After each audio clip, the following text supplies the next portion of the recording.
अस्सलाम वालेकुम मोअज़्ज़िज़ तलबा व तालिबात। मेरा नाम सैयद कमर अब्बास है। हम इंसान के जिस्म में पाए जाने वाले रेस्पिरेटरी सिस्टम के बारे में इल्म हासिल कर रहे थे। उसका एक हिस्सा यानी हवा का रास्ता और उस हवा के रास्ते के मज़ीद हिस्सों के बारे में भी हम पढ़ चुके हैं। आज हवा के रास्ते के दूसरे बड़े हिस्से के बारे में पढ़ेंगे जो कि फेफड़े हैं। तो आइए फेफड़ों के बारे में इल्म हासिल करने के लिए चलते हैं ग्लास बोर्ड की जानिब।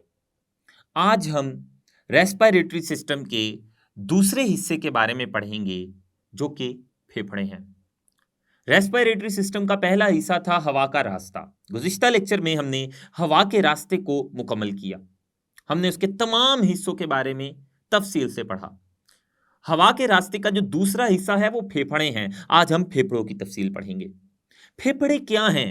फेफड़े एक लचकदार ऑर्गन्स हैं और ये स्पंज जैसे ऑर्गन्स हैं।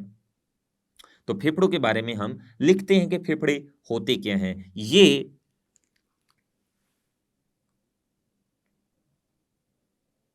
लचकदार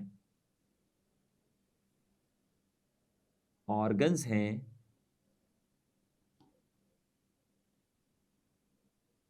जो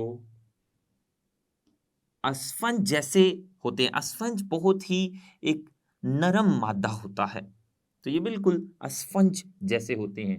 जो स्पंज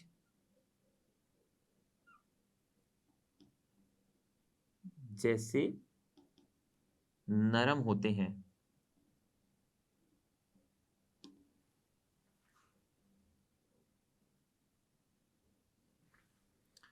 तो फेफड़े लचकदार ऑर्गन्स हैं और स्पंज जैसे ऑर्गन्स हैं, उनकी तरह नरम होते हैं। इसके अलावा जो फेफड़े हैं वो एल्वियोलाई के मिलने से बनते हैं। आपको याद होगा हवा के रास्ते का जो सबसे आखिरी हिस्सा था वो एल्वियोलाई था। एल्वियोलाई दो जानिब थे, एक तरफ और दूसरी तरफ। एक तरफ के लाखों करोड़ों एल्वियोलाई मिलकर एक तरफ का फेफड़ा बनाते हैं और दूसरी तरफ के लाखों करोड़ों एल्वियोलाई मिलकर दूसरी तरफ का फेफड़ा बनाते हैं। तो एल्वियोलाई एक दूसरे के साथ मिलकर फेफड़े बनाते हैं। तो फेफड़े किससे बने होते हैं? एल्वियोलाई के मिलने से। ये भी बात आप लिख लें। ये एल्वियोलाई के मिलने से बनते हैं। तो एल्वियोलाई, एक तरफ के एल्वियोलाई आपस में एक दूसरे के साथ मिलकर एक तरफ का फेफड़ा बनाते हैं और दूसरी किस्म के एल्वियोलाई आपस में एक दूसरे के साथ मिलकर दूसरा फेफड़ा बनाते हैं। और फेफड़े क्या हैं? लचकदार और स्पंज जैसे नरम ऑर्गन्स हैं। और फेफड़ों के अंदर खून की नालियां यानी ब्लड वेसल्स भी होती हैं, जो कि हम जानते हैं पल्मोनरी आर्टरी और पल्मोनरी वेन की ही शाखें हैं। गुज़िश्ता लेक्चर में मैंने आपको पल्मोनरी आर्टरी के बारे में बताया था। ये एक बड़ी सी खून की नाली है जो कि फेफड़ों के अंदर दाखिल होती है और फेफड़ों के अंदर दाखिल होकर ये नाली मजीद छोटी छोटी शाखों में तकसीम हो जाती है, जिनको आर्ट्रियोल्स कहा था। आर्ट्रियोल्स मजीद अपने से छोटी छोटी बारीक नालियों में तकसीम हो जाती हैं, जिनको कैपिलरीज कहा था। और कैपिलरीज एक दूसरे के साथ दोबारा मिलती हैं और उनके मिलने से कैपिलरीज से थोड़ी सी मोटी नालियां बनती है, जिनको विन्यूल्स कहते हैं। और विन्यूल्स आपस में एक दूसरे के साथ मिलकर एक और अपने से भी बड़ी और मोटी नाली बनाते हैं, जिसको वेन कहते हैं, पल्मोनरी वेन। वहां से फेफड़ों से ऑक्सीजनेटेड खून को दिल की जानिब लेकर जाती है।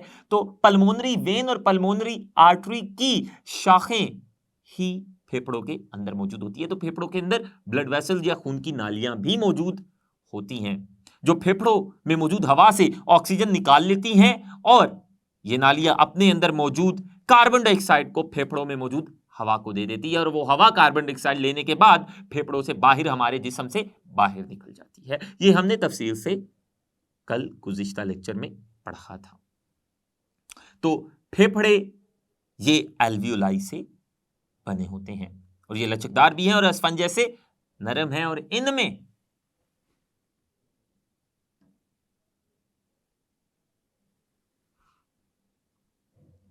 खून की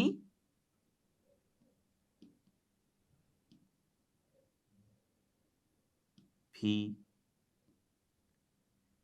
होती हैं, जो कि मैंने आपको बताया पल्मोनरी आर्टरी और पल्मोनरी वेन की ही शाखें होती हैं, खून के नालियां जो कि फेफड़ों के अंदर मौजूद होती हैं।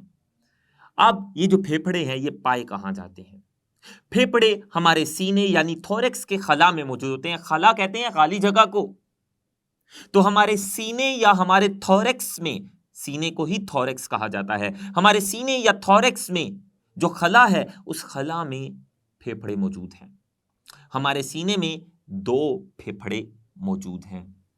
तो फेफड़े ये सीने या सीने का दूसरा नाम है थोरैक्स के खला में, थोरैक्स या सीने में जो खाली जगह है उसी खाली जगह के अंदर मौजूद होते हैं। ये सीने या थोरैक्स के खला में मौजूद होते हैं। हमारे सीने की जो दीवार है, हमारे सीने की दीवार में हड्डियां हैं।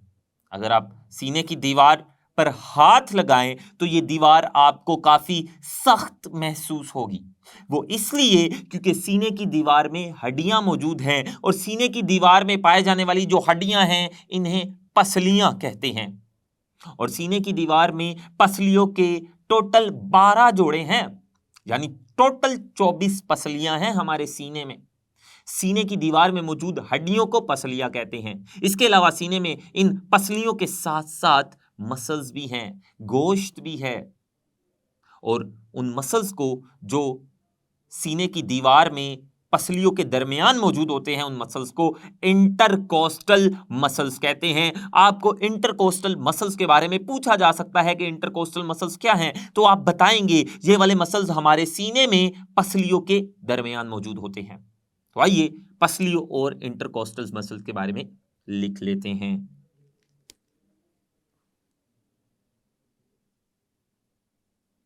सीने की दीवार में मैंने आपको बताया, सीने की दीवार में जो हड्डियां हैं उन्हें पसलियां कहते हैं। सीने की दीवार में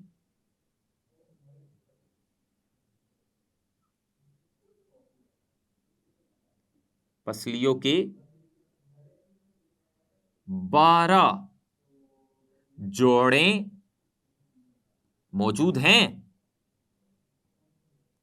और ये जो पसलियां हमारे सीने की दीवार में हैं इनके साथ साथ हमारे सीने में, सीने की दीवार में मसल्स भी है, गोश्त भी है, और वो गोश्त, वो मसल्स इन्हीं पसलियों के दरमियान में है, और उन मसल्स को इंटरकोस्टल मसल्स कहते हैं। तो आइए उनके बारे में भी लिख सकते हैं। पसलियों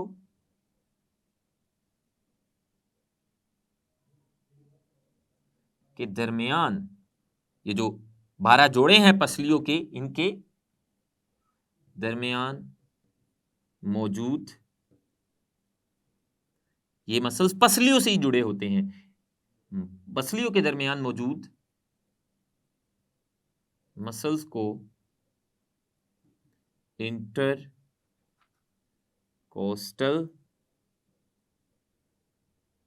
मसल्स कहते हैं।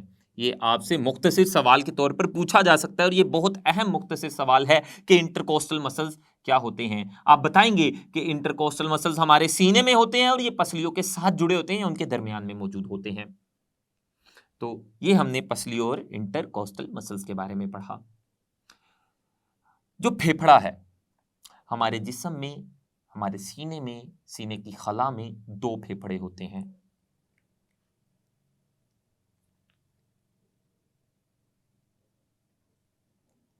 सीने में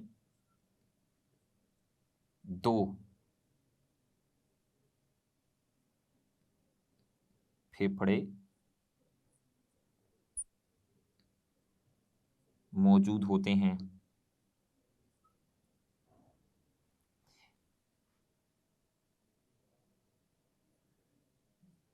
बायां फेफड़ा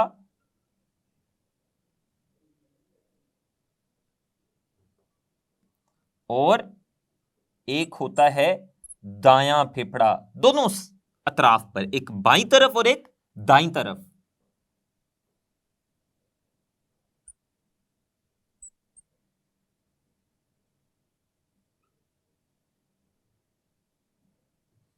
बायां फेफड़ा और दायां फेफड़ा।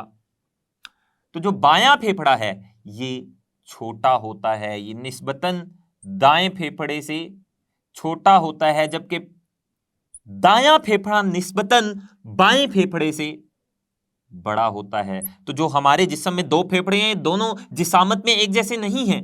दायां फेफड़ा निस्बतन दाएं से बड़ा है और बायां फेफड़ा निस्बतन दाएं से छोटा फेफड़ा है। तो जो बायां फेफड़ा है, जो कि छोटा फेफड़ा है, ये दो लोब्स या दो हिस्सों पर मुश्तमिल होता है, दो लोब्स पर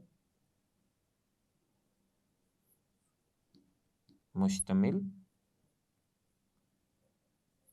होता है। जबकि दायां फेफड़ा जो कि बड़ा फेफड़ा है, ये तीन लोब्स पर मुश्तमिल होता है। ये आपसे एमसीक्यू पूछा जा सकता है कि बाएं फेफड़े में कितने लोब्स हैं, 2, 3, 4 या 5? तो 2। और दाएं फेफड़े में कितने लोब्स हैं, कितने हिस्से होते हैं? इसके मजीद 3 हिस्से होते हैं। लॉब्स यानी हिस्से, 3 लॉब्स पर,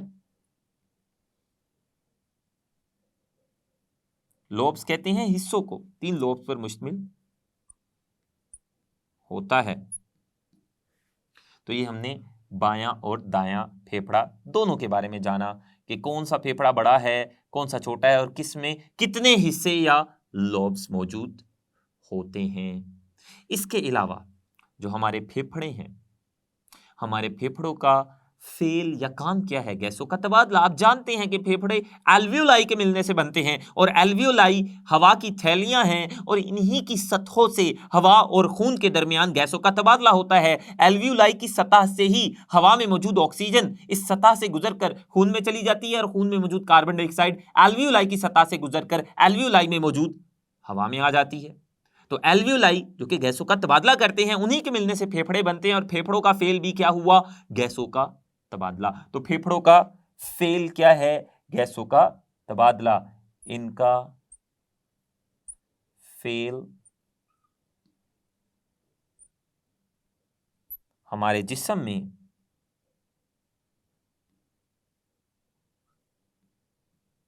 गैसों का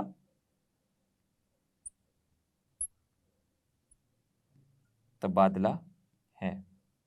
आइए हम फेफड़ों की डायग्राम्स बना लेते हैं।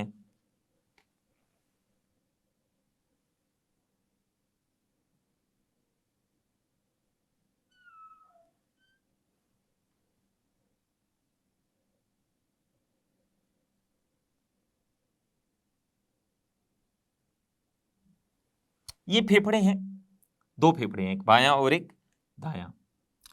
इन फेफड़ों के नीचे मसल से बनी हुई एक साख्त मौजूद होती है। हमारे जिस्म में फेफड़ों के नीचे एक मसल या गोश्त से बनी हुई साख्त या पर्दा मौजूद होता है। आप देख सकते हैं हमारे जिस्म में फेफड़ों के नीचे एक गोश्त से बनी हुई या मसल से बनी हुई साख्त या पर्दा मौजूद होता है। इसको डायाफ्राम कहते हैं। डायाफ्राम। तो डायाफ्राम क्या है? ये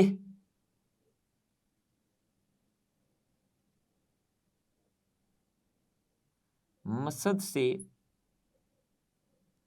गोश्त से बना हुआ पर्दा, कपड़े से बना हुआ पर्दा नहीं, गोश्त से बना हुआ पर्दा। ये मसल से बना हुआ पर्दा है या साख्त है जो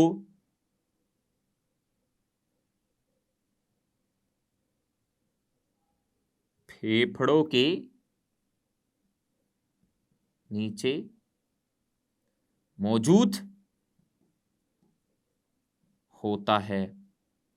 इसके अलावा जो फेफड़े हैं, फेफड़ों के इर्द गिर्द 2 मेम्ब्रेन्स होती हैं जो फेफड़ों की हिफाजत करती हैं। आइए उन 2 मेम्ब्रेन्स के बारे में भी हम इल्म हासिल कर लेते हैं। फेफड़े के इर्द गिर्द, मैं एक फेफड़े के इर्द गिर्द ही दोनों मेम्ब्रेन्स बनाऊंगा, जबकि दोनों मेम्ब्रेन्स दोनों फेफड़ों के इर्द गिर्द मौजूद होती है। लेकिन डायग्राम में मैं सिर्फ एक फेफड़े के इर्द गिर्द ये मेम्ब्रेन्स बनाऊंगा।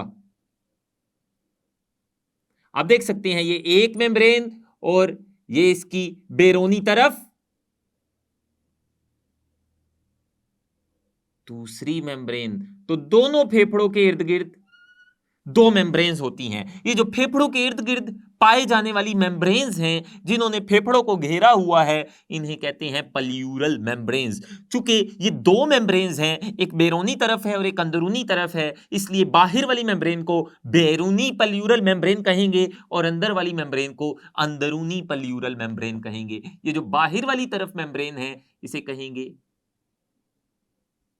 बैरूनी पल्यूरल मेम्ब्रेन, और जो अंदर वाली तरफ मेम्ब्रेन है उसे कहेंगे अंदरूनी पल्यूरल मेम्ब्रेन। तो फेफड़ों के इर्द गिर्द दो मेम्ब्रेन्स हैं, दोनों फेफड़ों के इर्द गिर्द दो दो मेम्ब्रेन्स हैं। बाहर वाली को बैरूनी पल्यूरल मेम्ब्रेन कहेंगे और अंदर वाली को अंदरूनी पल्यूरल मेम्ब्रेन कहेंगे। इन दोनों मेम्ब्रेन्स के दरमियान एक सयाल माया मौजूद होता है, एक फ्लूइड मौजूद होता है। आप देख सकते हैं दोनों मेम्ब्रेन्स के दरमियान ये फ्लूइड, ये सयाल माया मैंने गुलाबी रंग से जाहिर किया है। तो ये जो गुलाबी रंग का माया आपको दोनों मेम्ब्रेन्स के दरमियान नजर आ रहा है, इस माया का काम क्या है, इस माया का फेल क्या है? जब फेफड़े सिकुड़ते और फैलते हैं तो उनकी जिस्म के बाकी हिस्सों के साथ या पसलियों के साथ या इर्द गिर्द मौजूद दूसरे ऑर्गन्स के साथ रगड़ का खदशा होता है। तो फेफड़ों के सिकुड़ने या फैलने से फेफड़ों की जिस्म के बाकी ऑर्गन्स या पसलियों के साथ रगड़ हो सकती है, जिससे फेफड़ों को नुकसान पहुंचेगा। तो फेफड़ों को उस रगड़ से बचाने के लिए, सिकुड़ने और फैलने के दौरान फेफड़ों की जो बाकी हिस्सों के साथ रगड़ हो सकती है, फेफड़ों को उस रगड़ से बचाने के लिए ये माया अपना किरदार अदा करेगा। ये फेफड़ों की रगड़ बाकी हिस्सों तक नहीं होने देगा और ये फेफड़ों की सतह को लुब्रिकेट रखेगा, गीला रखेगा, जिसकी वजह से फेफड़ों की सतह की दूसरे हिस्सों के साथ रगड़ नहीं होगी। तो मोअज़्ज़िज़ तलबा व तालिबात, आज हमने फेफड़ों के बारे में जाना। हमने जाना कि फेफड़े क्या होते हैं, वो हमारे जिस्म में कहाँ पाए जाते हैं और फेफड़ों का फेल क्या है। इसके अलावा हमने इंटरकोस्टल मसल्स और पसलियों के बारे में भी पढ़ा। इंशाअल्लाह आने वाले लेक्चर्स में अमले तनफ्फुस की तफसील पढ़ेंगे। तब तक के लिए अल्लाह हाफिज़।